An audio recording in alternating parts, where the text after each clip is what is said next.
हर country, चाहे वो कितनी भी छोटी या बड़ी हो, अपनी जीडीपी ग्रोथ को ऐसे सेलिब्रेट करती है जैसे कोई बहुत बड़ा फेस्टिवल हो, राइट? न्यूज़ चैनल्स पर बस यही फ्लैश होता रहता है। लेकिन यहाँ एक बहुत ही डेंजरस क्वेश्चन है। क्या जीडीपी ग्रो होने का मतलब ऑटोमैटिकली लोगों की लाइफ बेटर होना होता है? Sometimes yes, sometimes absolutely not. I am Amar and welcome to Hunt Chaos with Amar. आज इकोनॉमी डिकोडेड के इस एपिसोड में हम इस जीडीपी के पूरे कॉन्सेप्ट को बिल्कुल सिंपली डिकोड करने वाले हैं। बिल्कुल बेसिक से स्टार्ट करते हैं। ये ग्रॉस डोमेस्टिक प्रोडक्ट यानी जीडीपी आखिर है क्या चीज़? देखो, सिंपली पुट, एक कंट्री के बॉर्डर्स के अंदर एक साल में जितने भी फाइनल गुड्स और सर्विसेज प्रोड्यूस होते ना, उन सबकी टोटल मार्केट वैल्यू को हम जीडीपी कहते हैं। बेसिकली ये एक देश की टोटल इकोनॉमिक एक्टिविटी, उसकी प्रोडक्शन और स्पेंडिंग को मेजर करने का अल्टीमेट टूल है। एक बड़ा सा कैलकुलेटर समझ लो। अब इस कॉन्सेप्ट को थोड़ा अपनी डेली लाइफ से जोड़कर देखते हैं, क्योंकि जीडीपी कोई हवा में उड़ने वाला एब्स्ट्रैक्ट नंबर नहीं है। ये बिल्कुल हमारी एवरीडे लाइफ से जुड़ा है।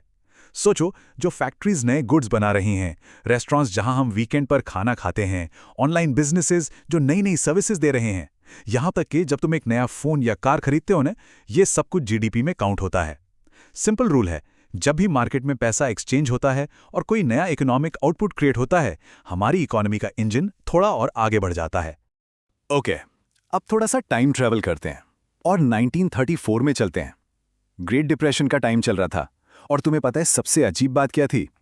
यूनाइटेड स्टेट्स कांग्रेस को तब तक आइडिया नहीं था कि उनकी इकोनॉमी एक्चुअली में कितनी बड़ी है या कितनी श्रिंक हो चुकी है। उनके पास कोई मेजरमेंट सिस्टम ही नहीं था।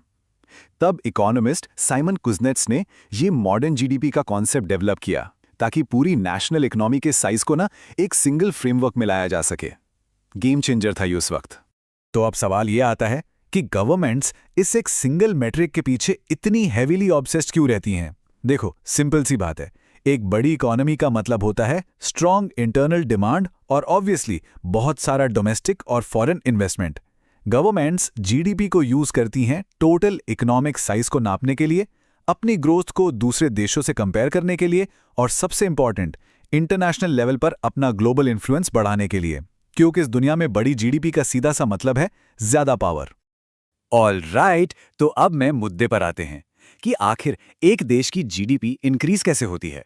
इकोनॉमिक्स की लैंग्वेज में इसको मेजर करने के लिए एक्सपेंडिचर अप्रोच यूज करते हैं, जिसके 4 मेन इंजन्स हैं। नंबर 1, कंज्यूमर स्पेंडिंग, जैसे हमारा नया फोन खरीदना। नंबर 2, बिजनेस इन्वेस्टमेंट, किसी कंपनी का एक ब्रांड न्यू फैक्ट्री लगाना। नंबर 3, गवर्नमेंट स्पेंडिंग, जब सरकार रोड्स और ब्रिजेस बनाती है। और फाइनली नंबर 4, नेट एक्सपोर्ट्स, यानी अपना सामान दूसरे देशों में बेचना। इनमें से कोई भी इंजन जब स्पीड पकड़ता है ना, तो देश की जीडीपी मैसिवली शूट अप होती है। लेकिन यहां एक बहुत बड़ा इल्यूजन छुपा हुआ है और एग्जैक्टली इसीलिए इस पूरे सिस्टम को समझना जरूरी है। जीडीपी हर उस ट्रांजैक्शन को तो हैप्पीली मेजर करती है जहां पैसा इन्वॉल्व होता है। इंडस्ट्रियल प्रोडक्शन, कंज्यूमर स्पेंडिंग, ये सब काउंट होता है। पर पता है प्रॉब्लम कहाँ है? जीडीपी उन वाइटल ह्यूमन एलिमेंट्स को कंप्लीटली इग्नोर कर देती है जहां पैसा डायरेक्टली ट्रेड नहीं होता।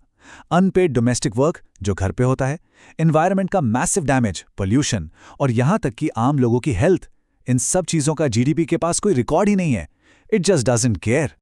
और पता है, यही एक सिंगल फ्लॉ हमें दी ब्रोकन विंडो फैलेसी की तरफ ले जाता है। ये एक बिल्कुल माइंड बेंडिंग इकोनॉमिक फिनोमेना है। जस्ट इमेजिन करो, एक भयानक नेचुरल डिजास्टर आता है और सब कुछ डिस्ट्रॉय हो जाता है। अब लोग और सरकार अपने घरों को, बिल्डिंग्स को दोबारा बनाने में मिलियंस खर्च करते हैं। टेक्निकली देखा जाए तो इस रिपेयर वर्क की वजह से कंस्ट्रक्शन और मटेरियल्स की डिमांड अचानक बढ़ जाएगी, राइट? और बूम, जीडीपी बढ़ जाएगी। या फिर सोचो, डेली ट्रैफिक जैम्स में गाड़ियां घंटों तक पेट्रोल जला रही हैं, ऑयल सेल्स बढ़ी तो जीडीपी बढ़ी। टेक्निकली एक डिजास्टर इस इकोनॉमी के लिए अच्छा लग सकता है, लेकिन रियलिस्टिकली क्या इससे सोसाइटी की वेल्थ या वेलबींग इंप्रूव हो रही है? The answer is absolutely not. इसीलिए आज हमें एक बहुत ही हार्श रियलिटी को फेस करना पड़ेगा।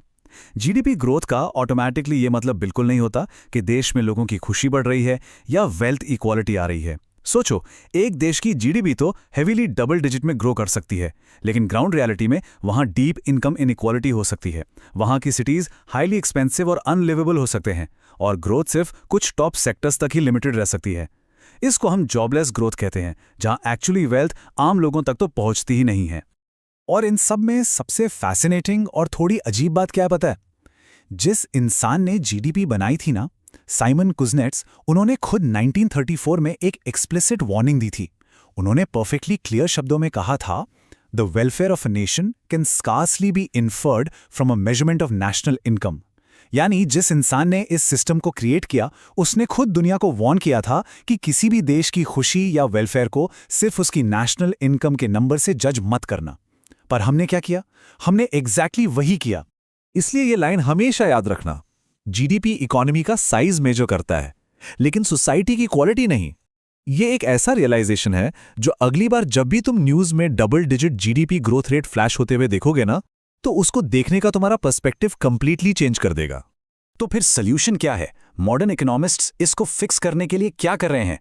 जीडीपी के इन फ्लॉज को ओवरकम करने के लिए आजकल कुछ और भी मेट्रिक्स यूज होती हैं, जैसे कि ह्यूमन डेवलपमेंट इंडेक्स यानी HDI। ये सिर्फ पैसे नहीं, बल्कि लोगों की हेल्थ और उनकी एजुकेशन पर फोकस करता है।